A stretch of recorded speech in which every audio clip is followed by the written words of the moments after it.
喜欢春天的花香，夏天的海浪，秋天的枫叶，冬天的飘雪和每一天的你。大家好，我是橘子。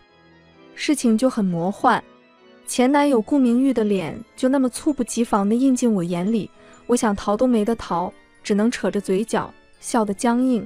嗨，好久不见。我知道顾明珠是妇产科医生，所以我特意避开了他所在的医院，就是怕他会发现端倪。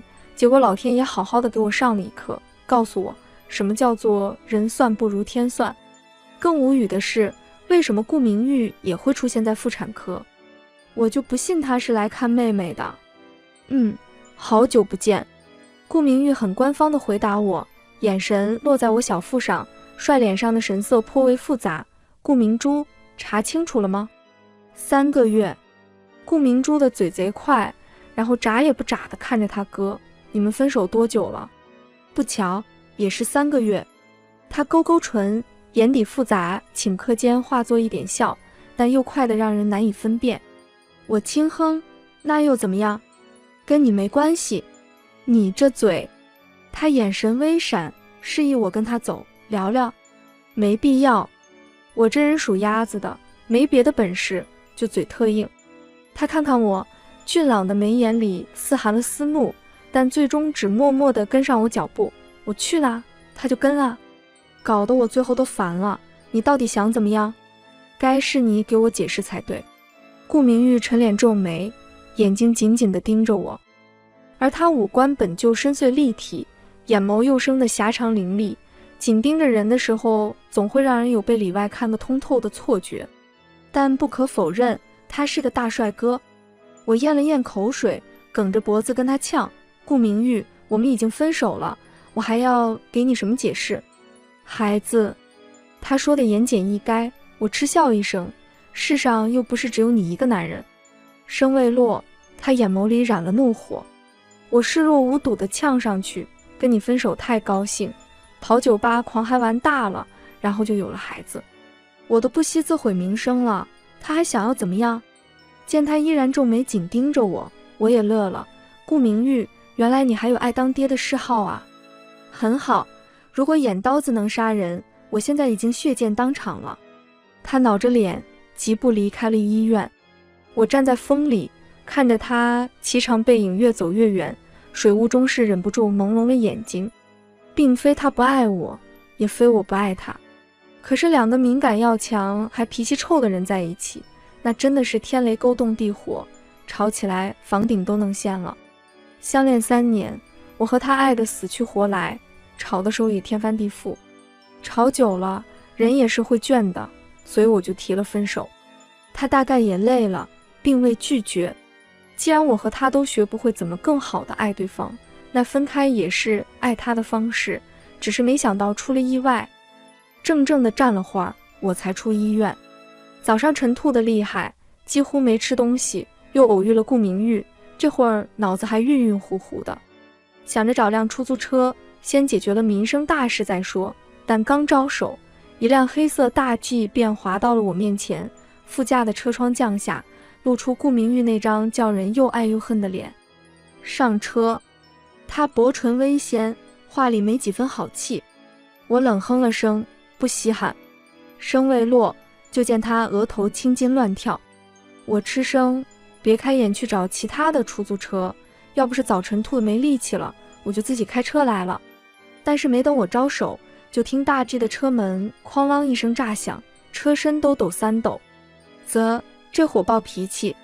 就在我感慨我和他相处的3年到底是如何活下来的时候，却见顾明玉下了车，阴沉沉的一张俊脸飞速向我跑过来。3年战斗经验瞬间涌上头来，脑神经还没下达指令，我脚已经飞快迈开了。宋苗苗，他在后头怒吼，我在风里狂奔。就他现在的情绪，我要让他逮着了，我和他之间绝对又是一场世纪大战。只是跑着跑着，身后却没了动静。我狐疑地停下脚步，刚扭头就见那辆大 G 悠哉悠哉地跟在我旁边，像乌龟似的慢慢爬。我诡计多端的狗男人。车窗开着，他掌着方向盘冲我勾唇，宋苗苗，你继续跑啊！我要还跑，我就是个猪脑壳。气不过的去拉车门，他立即刹住了车。我屁股还没挨着坐垫，他就上了锁，生怕我跑了似的。然后就是劈头盖脸的一通训，蠢是不是？怀孕了还那么跑，不要命啊！我车还没停你就拉车门，是不是嫌阎王店不够热闹？你还要买一送一？干事就不能上点心？他那张弧度优美的薄唇一张一合的，可说的全都是凶我的话。我气急，照着车门咣咣就是2脚，放我下去。他额头上又开始跳青筋了，两眼冒怒火，一副恨不能现在就要掐死我的愠怒样。然后他当真就亲身靠过来了。我没骨气的怂了胆子，但想想又要呛他，可话还没说出口，他却越过我扯住了安全带。咔嗒声轻响，安全卡扣瞬间严丝合缝，可他却没有退身。我瞪他，别想收买我。宋苗苗，你以后要是死了，这张嘴都还是硬的。他明明满脸恼怒，但眼睛里偏偏又有着浓浓的无奈。跟我好好说话，影响你活着是不是？这招恶人先告状，我甘拜下风。我冷笑道，上车就冲我吼的人是谁？顾明玉，你嘴上不抹毒，影响你进食是不是？3年下来，我和他互对的次数没有1000回，也有800回。朋友们都服了我俩，我也挺佩服我和他的毅力，明明都看彼此不顺眼，怎么3年了都还舍不得分开呢？可明明已经坚持了3年，为什么那天就不再坚持？大概他是医生，有他的职责，永远把工作放在第一位，所以忽略了我们之间的感情。我说冷静，迅速搬出去后，他也没说什么，放弃也好，省得继续相互两看相厌。回去的路上，我们谁都没有说话，空气就像是凝固住似的，反正都在赌气，谁都不愿先开口。到家门口，我沉着脸下车，却在心里倒数着，我给你最后1分钟，还不追上来，这辈子就老死不相往来。宋苗苗，我得意挑眉，在心里比了一个代表胜利的 V， 转过身，面无表情，有事快说。还没吃饭吧？没有。你要做给我吃？不等我说完，顾明玉点点头，就上车走掉。我目瞪口呆地站在原地，这是几个意思？顾明玉，你逗我玩是吧？进门，我直接葛优躺在沙发上，怔怔地看着天花板出神，手轻轻摸着还很平坦的小腹，这儿正在孕育着一个小生命。这是一种很微妙的感觉。咕噜咕噜，肚子一阵打鼓声，是宝宝提醒我该吃饭了。点开外卖软件，看着五花八门的店家，图片上各种美味的食物，却没有一样是我想要的，心里还莫名的烦躁。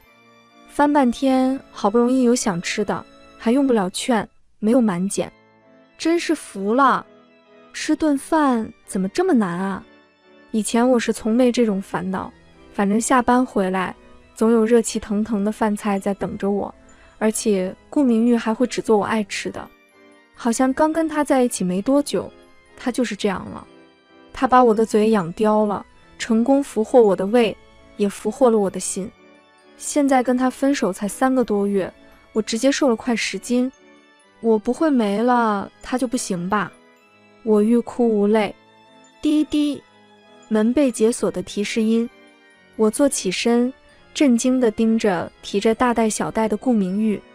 顾明玉倒是神色平淡，用脚后跟把门踢上。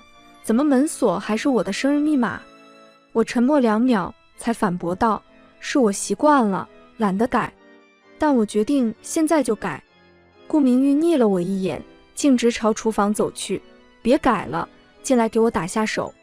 我撇撇嘴，以前你不都是自己就能搞定，现在你没我也行。分开3个月，从来没有主动找过我。如果今天不是碰巧在医院遇到，估计这混蛋能把我给忘了。顾明玉偏头看来，手斜斜地插在西裤口袋里，目光深邃地盯着我。宋苗苗，我向来没你不行，行了吧？我极力地绷住脸皮，控制住想要疯狂上扬的嘴角，一副不情不愿的样子，挽起袖子走进厨房。说吧，你需要我干嘛？你先在这里坐着。顾明玉给我搬来椅子，让我坐下，然后从超市的购物袋里给我找出一盒桃花酥，垫垫肚子。是我最喜欢的桃花酥。我高兴地接过来，这很难买吧？别净顾着傻乐，这是吃的，不是看的。顾明玉一边吐槽我，一边将购物袋里的食材放进冰箱，只留需要的食材。双开门的冰箱一下子就被他塞得满满当当，其中水果最多。知道该怎么吃吗？我理所当然地回答，用嘴巴吃啊。顾明玉嘴角狠狠抽了下，很好，我会在适当的时候发信息提醒你该吃什么水果，所以先把我从黑名单里拉出来。我才猛然想起了跟顾明玉分手的那天，我气得差点没把手机给砸烂，就把他所有联系方式都拉进黑名单，至今还没有把他给放出来。接下来顾明玉便开始认真做菜，我单手托腮，目光悄然停滞在顾明玉的身上，暖色的灯光映照着她英俊的侧脸，让她的轮廓蒙上一层淡淡的光晕，柔和了她周身的气息。这还是我第一次如此认真地看顾明玉做饭。人总是在失去的时候才知道珍惜，这个词让我一下子觉得触手可及的顾明玉跟我隔了一个银河，我们不再是彼此的唯一。前些天我特意路过医院，好巧不巧正看到顾明玉跟别的女人有说有笑。如果不是因为我怀孕，估计我跟顾明玉是不会再有任何的交集。现在他是出于责任才会站在这里吧。我心里闷得发慌，委屈、难受、心痛，各种情绪在眼眶酝酿。当顾明玉看过来时，我心慌地低头，一颗热泪砸在桃花酥上。我没事。生怕被顾明玉发现我哭了，赶紧起身逃跑。1个小时后，顾明玉做了满桌子的菜，光是闻着香味，我就已经饥肠辘辘。顾明玉给我递过来筷子，快吃吧。谢了，等会儿我洗碗。顾明玉只是嗯了声，但后续还是他洗碗，甚至还给我收拾屋子，就连阳台外面的花也帮忙打理。我看他磨磨蹭蹭的，正想问他什么时候走，哒哒哒，豆粒大的雨点砸在落地窗上。顾明玉像是松了一口气，麻利地把落地窗关上。天气预报说今晚会有大暴雨，看来是真的，我今晚是走不了了。他说着话，就像从前那样，在沙发坐下看新闻。我无语地睨了他一眼，顾医生，我可记得你是开车来的。这大晚上下着暴雨，很难看清楚路况，容易出车祸。难道你忍心让肚子里的孩子失去爸爸？顾明玉看向我的眼神多了几分幽怨。我别过头，这不是你的孩子。顾明玉起身坐到我另一侧，直视我的眼睛。孕妇怀孕5周左右的时候就能做无创胎儿亲子鉴定，并且保证鉴定结果准确率99.9999%，所以你要试试吗？那我无疑是输了，索性不搭理他，打个哈欠就往卧室走去。行，你可以去客房睡，就当是付你刚才做饭的费用。顾明玉没回答我，只是背后传来的电视声音变小。明明我们已经分手3个多月，但现在的一切好像都没有任何变化。我躺在床上，闭着眼睛，强迫自己赶紧入睡，但却翻来覆去的睡不着。可能是刚才吃得太饱，现在胃很不舒服，加上我本来就有胃病，消化系统很差，是顾明玉给我诊断的。记得上次他给我的胃药好像是放在床头柜来着。我摸黑爬起床，小腿却不小心撞在柜子上，痛得我倒吸一口冷气。当啷，杯子砸碎在地上。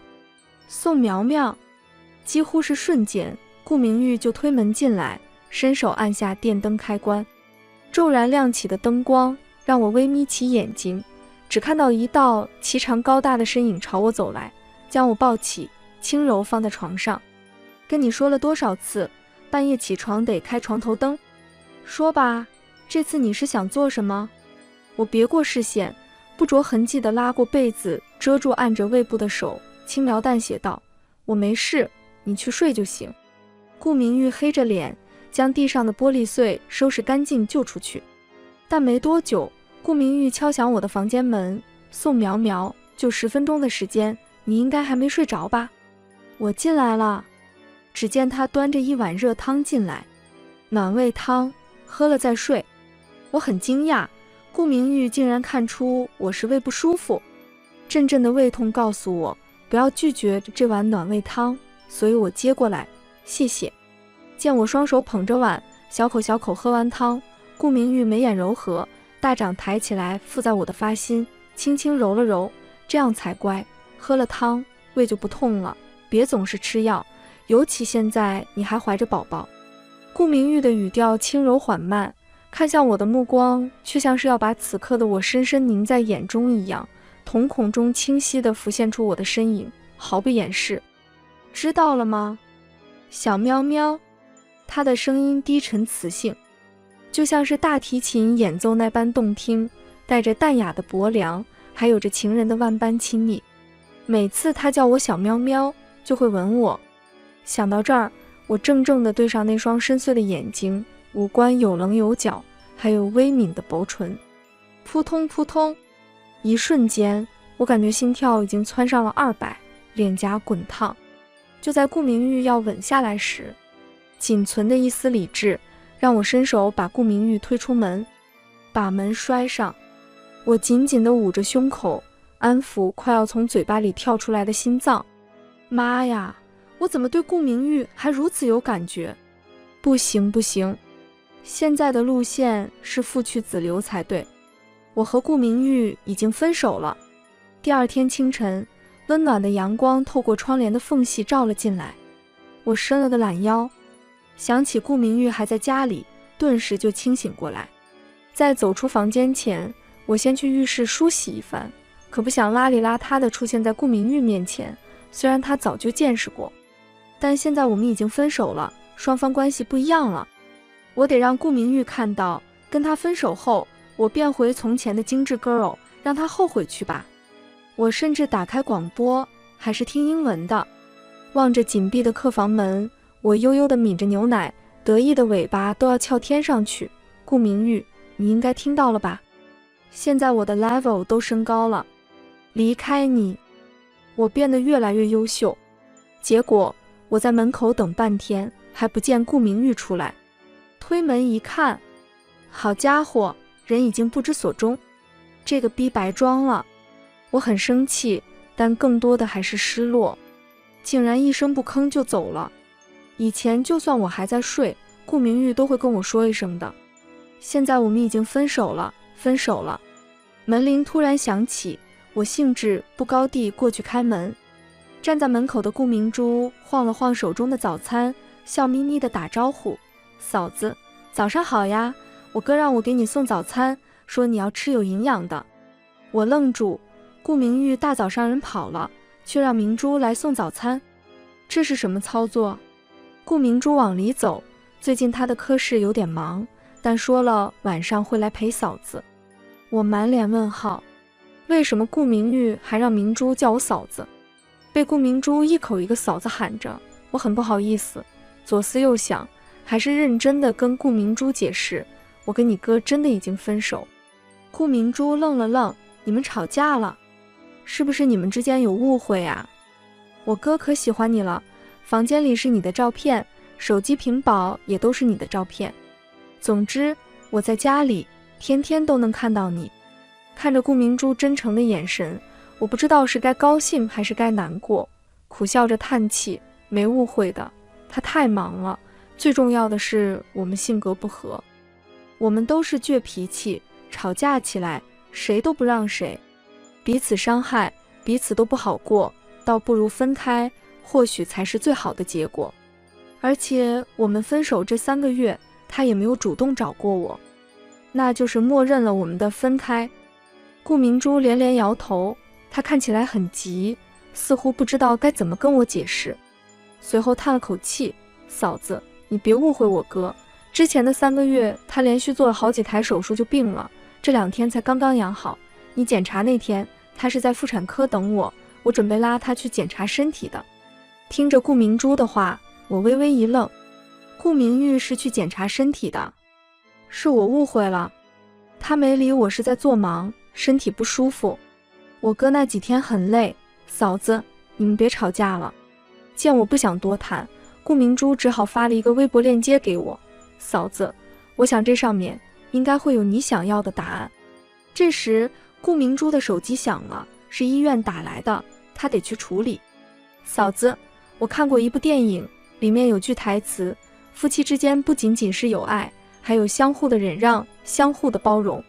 有时候退一步，并不是懦弱，而是爱的证明。哦，对了，我哥是个不善于表达的人，所以，嫂子，我哥就交给你啦，我先去医院忙啦。前面顾明珠的话让我陷入沉思当中。当我点开顾明珠发来的链接，里面的动态都让我很惊讶。顾明玉和小喵喵真的太糗，给喜欢的人准备了爱心蜡烛表白，结果被保洁阿姨全部没收，最后我只能硬着头皮表白，毕竟他来都来了。幸亏他答应了。顾明玉和小喵喵今天带喵喵去看电影，同寝室的说看科幻片准没错，男人要酷一点才会有女人喜欢。不过我不太喜欢看电影，倒是全程都在看喵喵。顾明玉和小喵喵想要和喵喵结婚，看着顾明玉写的每条动态，我躺在沙发上是一会哭一会笑的，这个大傻瓜怎么可以这么可爱。其实我跟顾明玉大学时候就认识了，他是我对面医药大学的，而我是学会计的。因为在校外遇到顾明玉打工，我到处打听才知道他是医学生，家里条件一般，但人很勤快，关键是长得帅。我偷偷潜到他们学校听课，被教授抓包，差点丢人的时候，顾明玉说我是他的女朋友。他们学校论坛炸了，连教授都很意外，毕竟像顾明玉这样的高岭之花竟然会官宣我是他女朋友。紧接着我顺势表白了，他也同意了，我们顺理成章的在一起了。后来我问过他，顾明玉，你是不是早就喜欢我了？他说，不然呢？天天去奶茶店买奶茶，我能不记得你吗？现在想来，那时候我们还真是挺甜蜜的。一切的改变就是他当实习医生以后，在我看顾明玉的小作文看得不能自己时，正主回来了。我迅速地翻过身，背对着顾明玉。现在我只想先看完他的小作文，好对他有一个深入的了解。顾明玉又买了一大袋子的菜，晚上还是我做菜给你吃。顾明玉倒是挺自然的，甚至带着一股傲娇。你不会是想拒绝我吧？做饭这么好吃的男人没几个，还真是跟微博上的不一样啊。我才坐起身来，由于忍笑，所以板着脸，厨房是你的，去吧。顾明玉皱眉，但什么都没说，就进了厨房。我探头想要解释，似乎是感应到顾明玉抬头看过来，跟他的视线接触那一瞬，我忙低下头，还没想好要怎么说。吃饭的时候，我几次偷看顾明玉。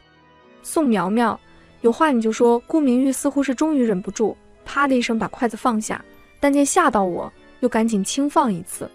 他别扭道，刚才手滑而已。我清了清嗓子，顾明玉和小喵喵这个账号是你的吗？顾明玉瞳孔骤然一缩，他的俊脸以肉眼可见的程度在迅速的变红，直接成了一只煮熟的虾。你全都是你写的吧？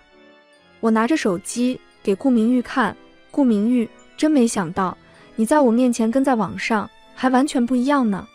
你还有多少东西是我不知道的？似乎是被我的话触动到，顾明玉看着我，纤长的眉梢一颤，眼底漾出了层层温柔。自从当上医院科室主任后，我的工作就变得忙碌起来，总是早出晚归，所以很多时候我都没有顾及到你。先前我看你似乎并不在意，也就没有重视。他顿了顿，你说我现在及时回头还来得及吗？我抿抿唇，认真问道，是因为我怀孕，你才……不是。顾明玉斩钉截铁地否认，他眼里的神色是前所未有过的认真严肃，有没有孩子都一样。他真挚的目光中没有掺杂丝毫的虚假，让我心动不已。有那么一瞬间，我是真的很想要点头，但又很怕重蹈覆辙。毕竟他的工作还是很忙，他很拼这件事我之前就知道的，我们俩的个性又不会那么轻易改变。我犹豫再三，看你表现吧。还有，你今天可不能赖在这里。顾明玉没有一丝迟疑。好。这日我早上刚睁开眼，就听到外面有动静。我透过猫眼往外看去，原来是对面搬来了新邻居。其中有一盏水晶台灯十分眼熟，跟我送给顾明玉的一模一样。但我并没有多想，转身走向厨房。叮咚！一大清早，会是谁呢？门外站着的人竟是顾明玉。他给我送来早餐，以后早上我都给你送一份早餐过来。你住在城北耶，一来一回的，你不用去医院上班了。我想起顾明珠跟我说，她现在前段时间手术多，在养身体，所以我就搬来你对面。顾明玉侧开身子，我抬头看去，对面的门正开着，直接一眼就可以看到墙壁上挂着我的艺术照，让我大跌眼镜。这波是什么操作？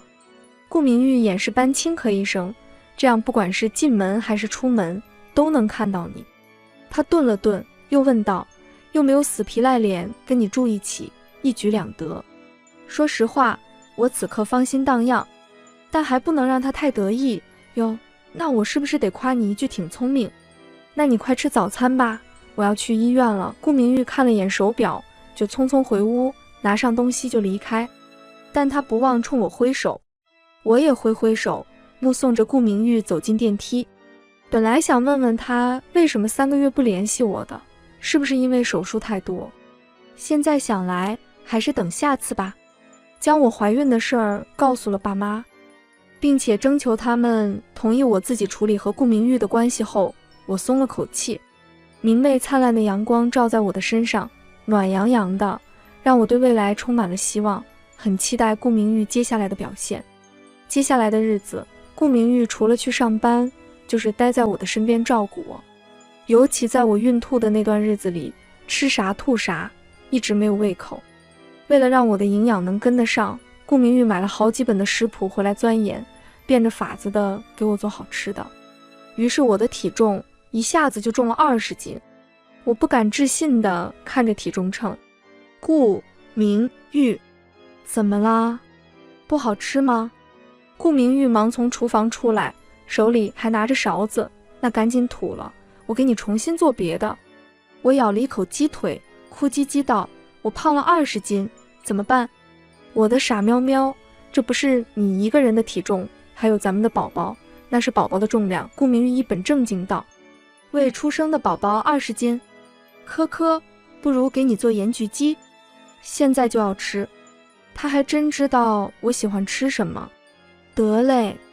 望着顾明玉在厨房忙碌的高大身影，我窝在沙发里，轻轻抚摸着隆起的孕肚。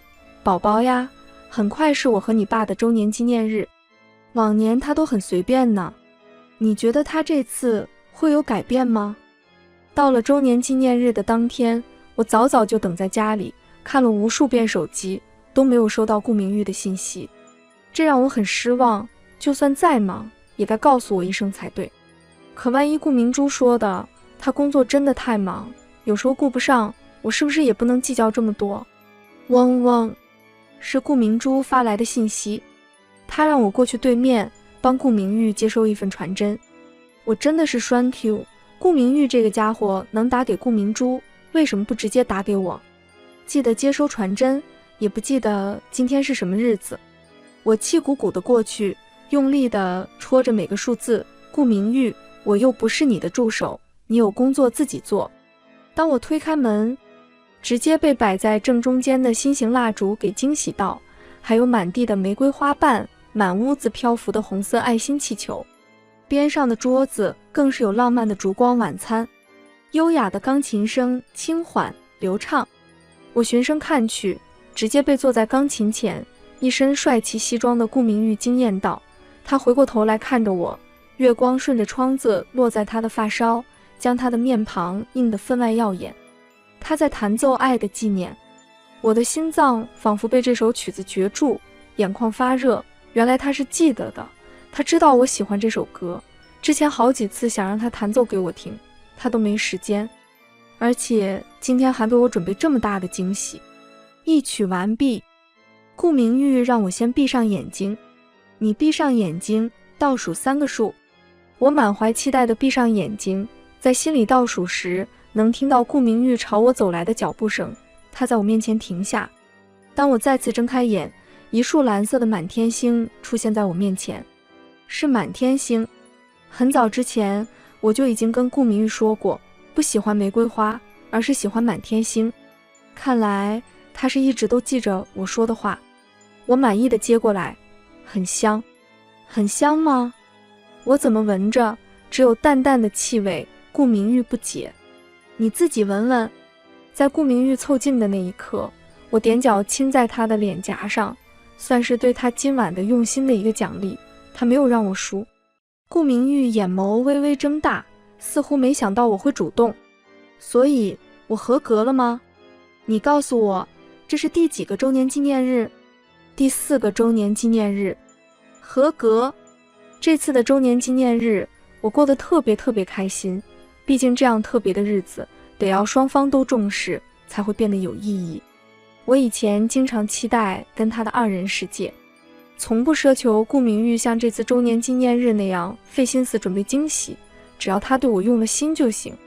但他当了实习医生，一直说很忙，后来步步高升，就更忙了。被我突然一瞥，顾明玉手抖了下。噗！瞧着他那害怕的小眼神，我直接笑出声音。你干嘛？被我吓到了。顾明玉蹙眉，是我忘记什么吗？没有，今天是很普通的一天，你早点回去睡觉，明天不是还有2台手术，得养足精神，快去吧。你怎么知道？悄悄关注我。他皱了皱眉。错，是明珠告诉我的。明珠还说，我们分手的这3个月，其实你有很多台手术，之前出现在医院是他非要拉着你去检查身体，是真的吗？你身体怎么了？之前顾明珠跟我说的话，我到现在还记得。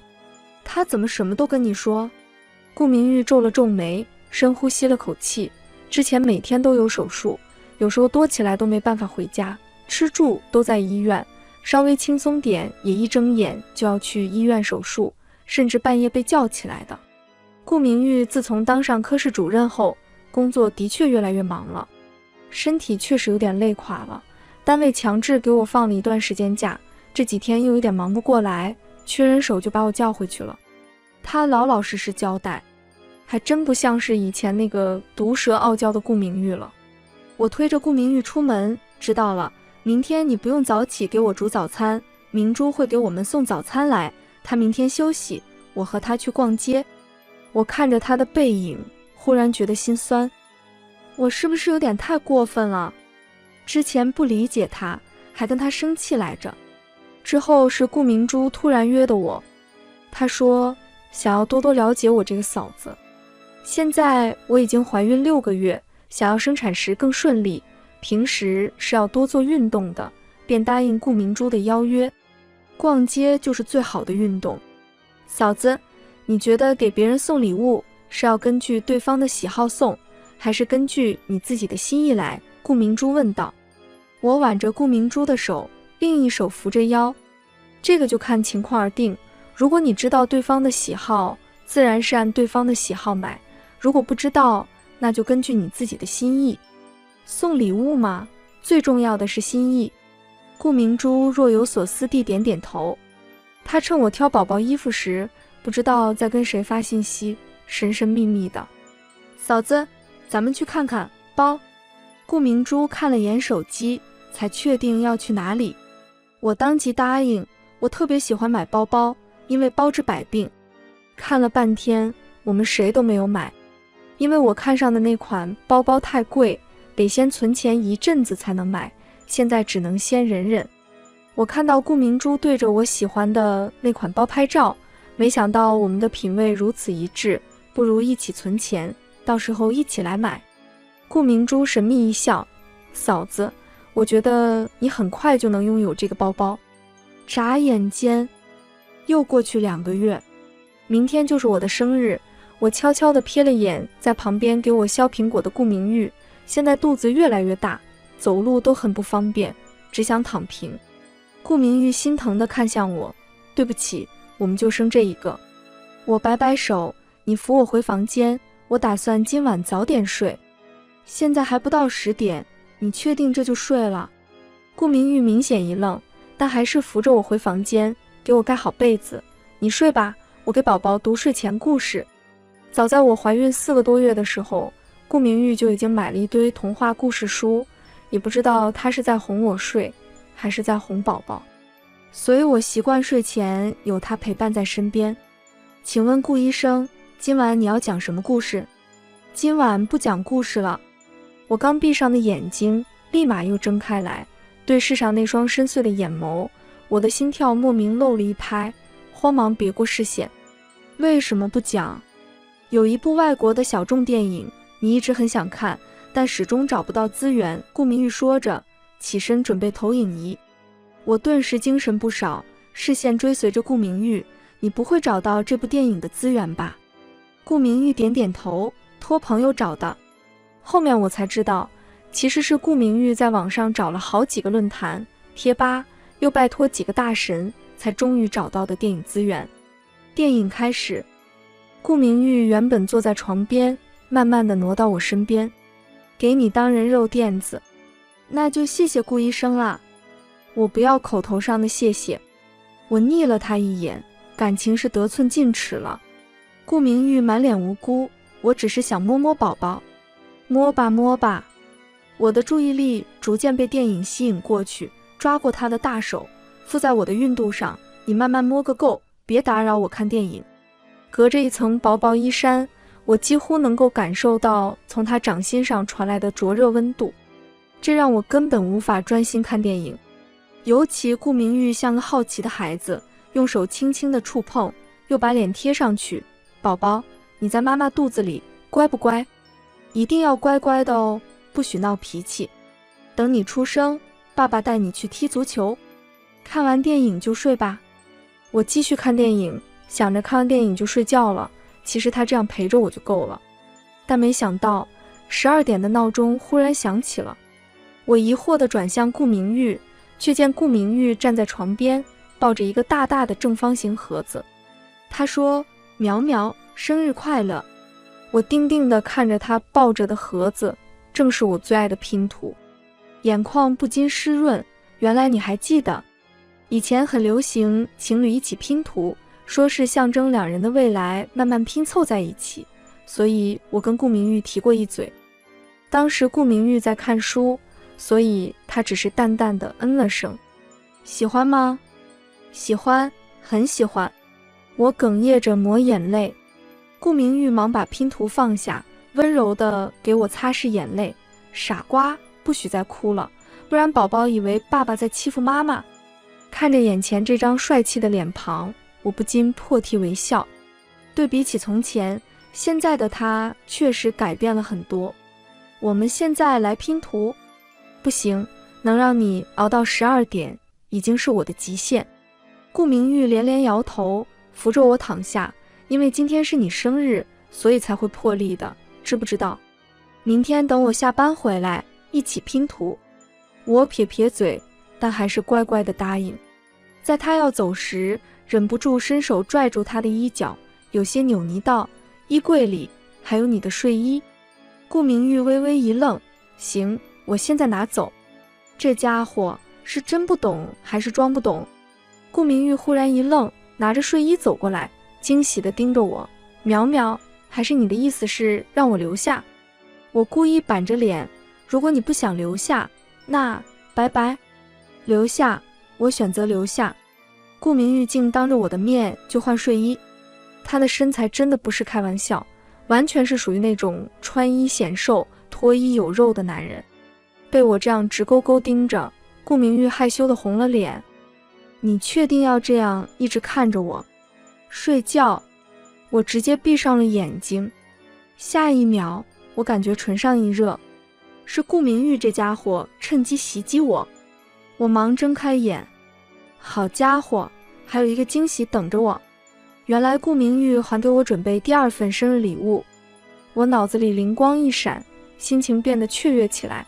这不会就是我很想要的那款限量包包吧？顾明玉有些懊恼，将盒子拆开来。他捏捏我的脸蛋，这都被你猜到，肯定是明珠说漏嘴了吧？我惊喜万分地抱着我心爱的包包。顾明玉，这个包包真的很好看，能够搭配我很多的衣服，是真的。我真的超级喜欢，谢谢你。顾明玉这才在我身边躺下，靠近我，将我轻轻揽入怀里。看不到他眸子间跃动的光，但能够听到他的声音轻暖地吹在耳边，能够听到他有力的心跳声。生日惊喜到此结束，该睡觉喽。现在顾明玉的语气就特别像是在哄小朋友，我觉得他已经开始进入父亲模式。明玉，谢谢你。我依偎着他，衷心的感谢，真的很谢谢你，让我这个生日过得如此有意义，如此开心。被我夸赞，顾明玉语气明显得意起来。下一个生日惊喜翻倍。真的？当然。看来明年你的生日，我要花费更多的心思，比你还要多才行。我会比你更多，那就来比一比。行，我们每年都比。我们的对话就像是小学生吵架那样，尽管很幼稚，但都是真心实意，希望对方能够开心快乐。又是一个周末，这是我要去做最后一次产检的日子。做完这次就要准备待产了。出门的时候，顾明玉早就在门口等着我，接过我手上的东西，还很贴心地扶着我。走，我陪你去产检。前面顾明玉不是很忙，就是抽不开身，都是让顾明珠陪我产检。我挑眉，你确定？等会可别半路跑回科室给人看诊哦。绝对不会，今天我真的休息。那等会医生问你是我什么人的时候，你怎么回答？你每次都没有来，我对此还是有点小怨气在的。我是你的老公。怎料顾明玉趁着回答的空隙牵住我的手，十指紧扣。我被顾明玉的回答逗得哭笑不得，想要挣脱他的手，却被抓得更紧。哎，你什么时候就成我老公了？很快就是了。顾明玉说得很认真，并不是开玩笑。不过我并没有追问，而是静观其变，看看我的顾医生又打算做什么。在做产检的时候，顾明玉全程陪着，还问了许多专业的问题。尽管我听不懂，但看到女医生对他频频称赞点头，他再看向我，笑道：原来是顾太太，顾医生在我们医院，可是年轻有为，没想到这么快就成家立室。我惊讶，这货竟然这么快就往外说了。是啊，遇到喜欢的人，自然忍不住想快点结婚。顾明玉很自然地接过话茬，扶着我起身。他悄悄地跟我摇耳朵，走吧，给你预定了你最爱的餐厅。我眼睛不禁亮起，自从被顾明玉养的嘴刁后，还是很少有餐厅能让我满意。这可是要提前几个月预定耶，所以我很早就预定了。顾明玉绅士地拉开椅子，让我先坐下，你先看着菜单，我去一下卫生间。我点点头，环顾四周，店内的装潢典雅浪漫。不过在我四周才有一圈特别的粉色气球，甚至旁边还有满天星做陪衬，这让我心里纳闷，难道是……这时餐厅里响起一首很浪漫轻快的歌曲，此情永不移，也是我最爱的歌之一。从卫生间回来的顾明玉附身在我耳边，轻声说道：有人要求婚。我八卦心瞬间被点燃，抬头张望，哪里？这里。顾明玉突然单膝跪下，从口袋里掏出一枚钻石戒指，他深情款款地凝望着我。苗苗，嫁给我好吗？我想要当你名正言顺的老公。我眼眶发热，原本是被感动的掉眼泪，结果先被逗笑。难道你以前就不名正言顺吗？顾明玉牵住我的手，另一手拿着戒指。宋苗苗，嫁给我，好不好？他音量提高几度，四周的人都在为我们而欢呼，嫁给他，嫁给他。我深深地凝望着他，哽咽着点点头。好，顾明玉，我嫁给你。求婚成功后，顾明玉索性就又跟我住在一起，而且他还是光明正大的拎包入住，回家的感觉真好。我真是要被他逗笑死。怎么以前没有发现他的幽默细胞？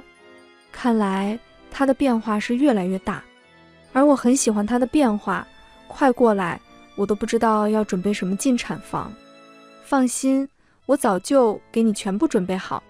顾明玉变魔法似的将他拉来的行李箱放我面前，里面装的都是你和宝宝需要的东西。我望着眼前高大的男人，觉得他一下子就变得特别可靠，给我满满的安全感。明玉，你过来坐下。怎么啦？不舒服吗？顾明玉急急地坐过来。我已经提前跟楼下的保安打过招呼，这个星期楼道下绝对不会停车，到时候你羊水破了，救护车能第一时间赶过来。不是啦，距离待产还有1个星期呢。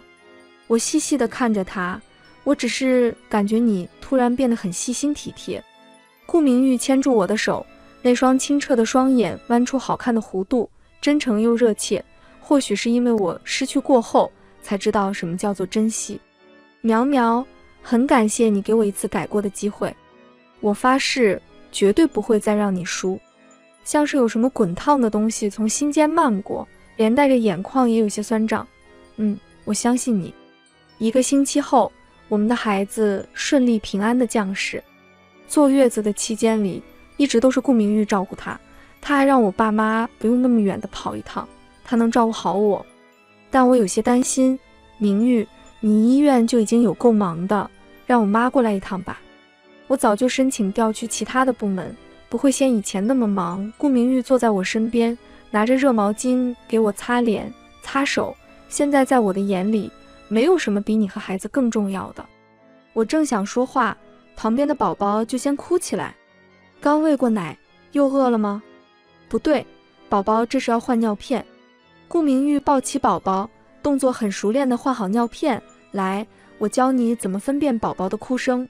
不，你还是好好休息吧。他哄着宝宝睡着，才挨着我坐下。从此以后，你们母子俩身边有我就足够了。我轻笑着点头，一言为定。从月子中心出来后，我爸妈跟顾明玉的爸妈齐刷刷地等在门口接我。顾明玉的爸妈，我之前还没来得及见面，他妈妈急匆匆地走上来，顺手挽住我的手。这就是苗苗啊，从我儿子口中说的，还不如我们今天见一面。这苗苗可真是太可爱了。苗苗，你知不知道这家伙当初去奶茶店打工，就是因为知道你爱喝奶茶。妈，顾明玉倒吸了口凉气。怎么了？你敢做不敢当了？他妈妈手里拿着一个大红包，这个是给孙子的。随后又拿出镯子，这祖传的镯子是给我们家儿媳妇的，一代一代传下去的。苗苗，你辛苦了，我要好好犒劳犒劳你。他妈妈实在是太热情了，我都拒绝不了。之前我一直以为顾明玉的家庭条件不是很好，才会去兼职打工的。现在看来，他那时候就是为了遇见我呀。晚上回去得好好拷问拷问了。有顾明玉在身边真好。